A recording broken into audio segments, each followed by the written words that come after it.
What's up, everyone? I'm here with my friend Nikhil. What's up? What you been up to, Nikhil? How's your week been? My weekend's been good. Just been chilling at home. My dad's over for the week. He came in from Utah, so he's just been helping me out with cooking food and stuff, so I don't have to stress too much when doing homework. So it's been easy and good. Seeing family is always great. I'm always 100%. excited to go see mine.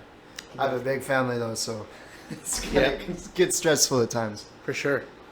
So Nikhil Yeah. is gonna be the head of the movie club that we're gonna have here soon. That he's starting up, and so yeah, we're really excited for that. I'm excited for that. I'm hoping to be a big part of that, and every week, we find movies to watch and everything. If you want to say anything more about that, man, fire away. Yeah, man. So Wazoo Film Frat, pending name, but it's so far we have a couple people in our group, obviously including Eli, and we just analyze movies that we watch, pick out ones that we haven't seen. It's been a great learning opportunity for me because Eli has recommended some great films like The Captain and Fear and Loathing in Las Vegas, and I've just enjoyed seeing those films because I don't usually venture outside of my own little genre that I have. But yeah, the whole point is to bring a creative club to Wazoo, because the old Wazoo Film Club is not active anymore. It was out of commission in 2018, and it just saddened me to see that there wasn't an official a creative club on campus. So this is a creative filmmaking club for writers, directors, anybody interested in films, and anybody just interested in watching movies. It doesn't have to be that all that technical. So hoping to give a bit of a lift off this year, and put in the foundations to make it long lasting. But yeah, that's what it is. I'm really glad you're getting it started back up, man. I can't Yeah. believe there wasn't a movie club for even 3 years. Yeah, no, for real. The one that was there was from the early 2000s, 2018, and then just gone. So we gotta restart that. So you've been showing me all these the Telugu movies, right? Yeah, Telugu. Yeah. I forget what you called they're from India. Yeah. And then there's the different languages. There's the Telugu ones, and then there was the Bollywood. That's what it was. There was Tollywood and Bollywood. Yeah. Bollywood being the Hindi language movies, and Tollywood being the Telugu language movies. I don't think I've seen one of the Hindi language ones yet. I haven't seen Bollywood yet. They're pretty big. I've just seen the ones that you sent me. Yeah, they're the most mainstream films that are known by Americans generally. When you think of India, it's pretty much Bollywood. You have like huge stars like Shah Rukh Khan, and you have Amir Khan and these guys. And I mean, they're great. Their movies are fantastic. But it's also nice to see South India and the South Indian languages, because that's considered a North Indian language. And so it's nice to see that the South Indian language is getting more recognition with films like Triple R, Right. Yeah. What was it? Care of Karishnikov? Care of Contrapolam. Oh, Contrapolitan. Right. Yeah. That movie was fascinating, bro. Right. That was a favorite movie that I've seen that you suggested. So Recommendation wise, yeah. No, it's a wonderful movie. It's one that I think represents my culture really, really well, and it's an honest film. Yeah. So, yeah, no, it's well done. I was telling you this before, but I feel like they have a really interesting relationship with time. Yes. At least in their movie making. Yeah. Technique, and I'm sure it applies to the culture too. But watching those movies is. Yeah. I don't know if you noticed, but we like flashbacks. Oh yeah, I can tell. I can tell. Yeah. So you guys got to check out some of these Tollywood movies, all you listeners out there. Pretty cool 100%. stuff. And join the club. We don't. Yes. It's not there yet, but it's gonna be soon. Yep. Very soon. Yep. All right, man. So I just wanted to ask you, being into movies and being you're doing the MIS degree. Yeah. What is college to you? So, I was kind of, thinking about this. And honestly, the best answer I can give you to what college is to me, you have the education component of it, which is fine. But I kind of think back to what my dad's always told me about college, right? Because he went to college in India, and he loved it. He had a great experience. And for him, it was all about obviously getting the education that he needed to get, the grades that he needed to get. But it was also making memories that will last you a lifetime, and friendships that will last you a lifetime, because he still hangs out with the people that he went to college. You know, the people that he went to high school, maybe not so much. But I think you really find out more of who you are in college.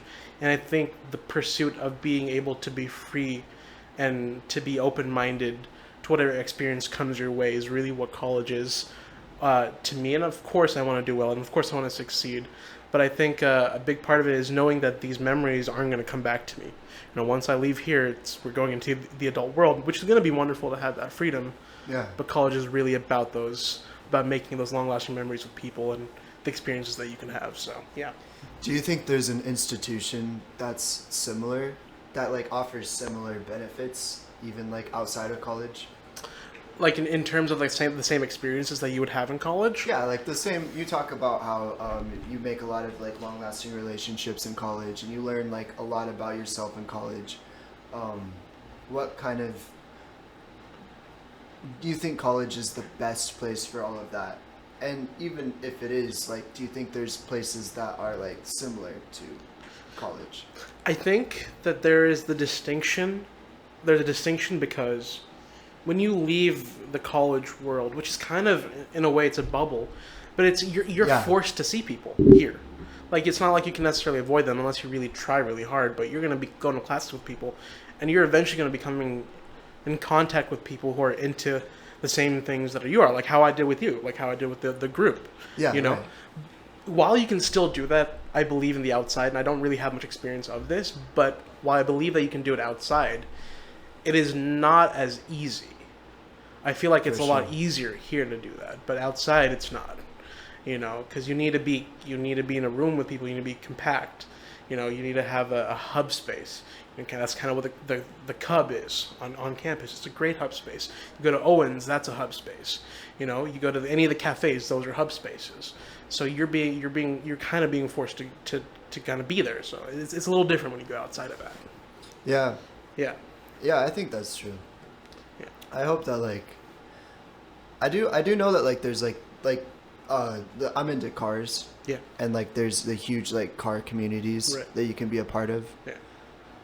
And other like anything that like people are like super into, like you're going into movies, and if you end up like, I'm sure a lot of like professional movie makers and people like interested in movies, even just out in the world, like people can get together and create these huge communities and just like create big relationships vis-a-vis these obsessions in a way. Right. And honestly, I can give you an example of how that world works. Yeah. Right? Because there's something called the Spokane Film Project in Spokane. And they're not exactly, I can't exactly describe what they do, but they have a website. They have listings for crew where you can like find people. But I went to one of their Zoom meetings, and one of the things that they brought up was there is no physical space, because they were talking about what issues are filmmakers in Spokane currently facing, right? Mm-hmm. But the issue is that they don't have a place to meet, and they won't necessarily get the money, even if they did, to keep that going on. Yeah. Right? If you look at campus, yeah, sure, it's not a specification, it's not a specific group or specific club. But the point is to offer that. Exactly. Yeah. Exactly. And there's a higher chance of you being able to connect with people here than you would if you were an independent filmmaker in Spokane. You know? Yeah. We need to figure out a way to like create that same college environment for these other groups, like for that filmmaking group in Spokane, because that would be amazing. Yeah. If they had a place to meet, if they had the money, can you imagine like how much creative potential could come out of that? Yeah, there's so much that's untapped. There's so much that people could do, and it's also for somebody who loves, because I enjoy films and I really enjoy the process of filmmaking itself. Yeah. For people like that, it can get very isolating and lonely if they don't get the kind of, I guess I would say, mental stimulation that comes from like with talking to somebody who also loves that same thing. Yeah. You know? And so you get those creative juices flowing in your head. You get, the gears turning, so to speak, right? And so then just what comes from that collaboration, I believe, in my opinion, is so much greater than what can come from if you're doing it solo. I feel like that's a universal concept in anything. You work with a team, diverse ideas, you're going to make a better product. You're going to have a better idea. You're going to have a better outcome, so, yeah. Yeah, I agree. Yep. So, going into like another question I have, what do you think hasn't been explored enough as a society, like on like all the things that we're looking into as people, maybe like even at the college, what topics do you think we should go into more? What do we not know enough about? It's interesting because, as a society, we're discovering new things every day, right? Like, the science that we had maybe 100 years ago isn't the science that we have today. It's crazy, bro. There's so much that we didn't know back then. Yeah, so much. And it's like, I can't help but go back to Oppenheimer for this, because it's something that he says in the movie about Albert Einstein's science. He's like, because I think he gets asked, why didn't you include Einstein on the Manhattan Project? It's because he said something along the lines of, because, that science is not the science that we use today, or something along those lines. I'm misquoting it. Yeah. But I think if I were to directly answer your question, I think we're on the cusp of something very big with chat-based artificial intelligence. Oh, for sure. Right? Because right now it's in our syllabus. I don't know if you noticed it, but for classes like, I think for MIS 374 that I'm taking, or for like accounting, they have a guideline where they say you may use something like ChatGPT or a CBAI, which is a chat-based artificial intelligence, to do some of your homework. I think the school has just accepted that people are going to use something like that. But one of the things that has piqued me, because recently I'm doing a BA 203 innovations class. I think I told you about that. Yeah. And we have to come up with 4 innovative ideas. I came up with 4 of them. One of them was, basically, I'm also using this concept for a screenplay that I'm writing, but it's chat-based AI therapy. What? Right? Like, imagine if you could have a therapist at any time, any place, just on your phone, and it has a personalized profile of you based on your mind and based on who you are. It's like it's specific for you. Yeah, and sure, it's not going to replace the human experience or the interaction that you get with a real therapist, but say you have an anxiety attack, and you can't necessarily get to somebody. Obviously there are practices that you can follow, like cognitive behavioral therapy. There's all of that. But what if you just needed someone or something to talk to, just to get your feelings out at that moment? Yeah. I feel like that's a great avenue that people could go down researching a little bit more. I feel like that would have massive ramifications for society and for mental health, especially how much has come up post the pandemic. People are just a lot more aware, and I feel like people need the tools to facilitate that awareness, to facilitate, okay, these are the feelings that I'm having, how do I deal with it in a better way? And that's just one idea, but yeah. Do you worry about people like starting to rely on AI for those kind of things though? And not even just for that, but for just daily tasks. I mean, you can use it as a calculator, you can use it to write essays, you can use it to respond to people. Yeah. And especially for that, if you had it like recommending like what to do in certain situations because it knows you so well, I mean, I would just be using it all the time if it was that effective, and it pretty much is. Yeah. Do you think that it's okay for that? Because I mean, we rely on calculators to do math, and that seems to work out well. So maybe AI really just is a better way of like getting to the things that you actually want to do, and just like putting all the extra stuff that's like more like just less nuanced busy work to the side. Yeah.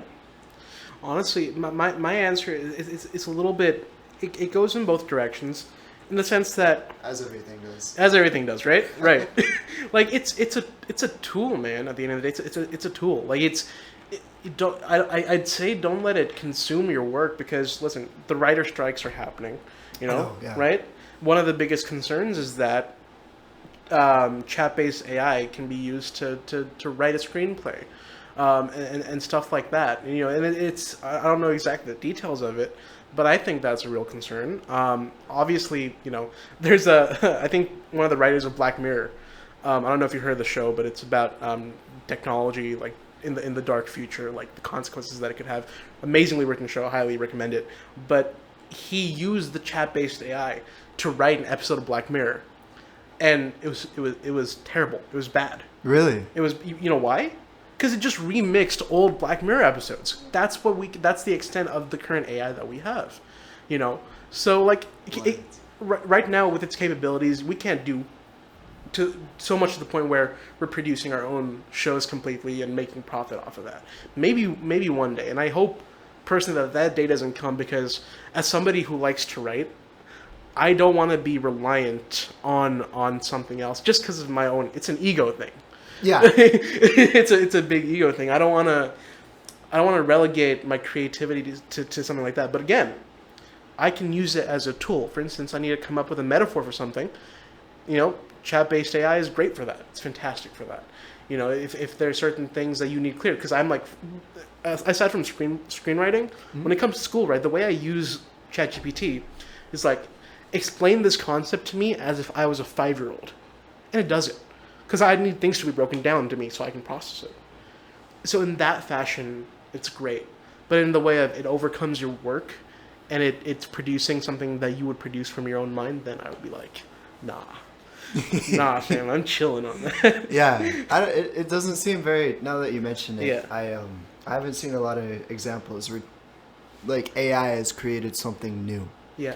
It's really good at replicating things, like you said. Yeah. Well, not even that good at it. I mean, Yeah. as you said for the Black Mirror episode, like it's not. I haven't seen it yet, but Right. you said it's not good. Yeah. Yeah. And a lot of the imaging that I've seen with AI, I mean, I'm sure everyone who's listening has seen AI images, and Yeah. they're hit or miss. But even when they're good, they're just replications. It doesn't create like new things yet. I don't. Maybe in the future we'll see. Maybe. Maybe Yeah. we'll have the Van Gogh of AI. But Who so knows? far, yeah, I see what you're saying. Like it's a good tool for replication, or like for like coming with ideas adjacent to what you want to do. Yeah. But you have to create new things. Yeah. Exactly. No, Humans are still better at that. I agree. Yeah. Well, man. Yeah. Well, do you have any wisdom for our listeners? Do you have any like advice or anything that you've learned so far in college or just in your life? Honestly, I'd say, you know, where I'm at in my life, I think the biggest thing that I'm kind of coming to terms with is that, you know, you really should, because when you grow, you're going to be in the process of figuring out what kinds of people you want, like who are the people that you want to surround yourself with. What are the kinds of activities that you want to do? What are the kind of things that you want to learn? And if you have an inkling for something, whatever it is, whether it be like fishing, you know, it could be anything. Just go for it, and just dive into it. You know, I just think that's kind of the biggest thing. And it's like, it's stuff that I've heard growing up, but never, I was like, okay, cool. Like, obviously I'm going to do that. But I've realized kind of the importance of being your own person and being you and doing things that you enjoy to do, obviously as long as they're not harmful to society and stuff like that, as long as you're like not being like a psychopath or something, but as long as you're trying to be you, which again, this is advice that's already been said before, but the only reason I'm putting it into words now is because I feel like I'm actually trying to apply that, you know, with the film club, with you guys, with the whole club, with the people that I'm hanging out with. It's just like, you know how I talked about in the beginning, one of the biggest parts of college is creating those long-lasting memories. Yeah. And finding out more of who you are. I think that's kind of where I'm at into my junior year of college. So I'd recommend anybody to just get out there. Don't stay at home. Go out. go out. Go to events. Network with people. Networking is so huge. Connect with people. Connect with them on a human-to-human basis. Just have that interaction. And, you know, I promise, even if you're an introvert, even if you don't like it, you push yourself to do it, you'll be so much better for it. So, Yeah. Yeah. You gotta. Yeah, I totally agree. Yeah, but yeah, that's what I'd say. Well, Nikhil, it was a pleasure talking to you. Thank you. It was great questions. I hope all the listeners enjoyed that, and have a great day, everyone. Have a good day.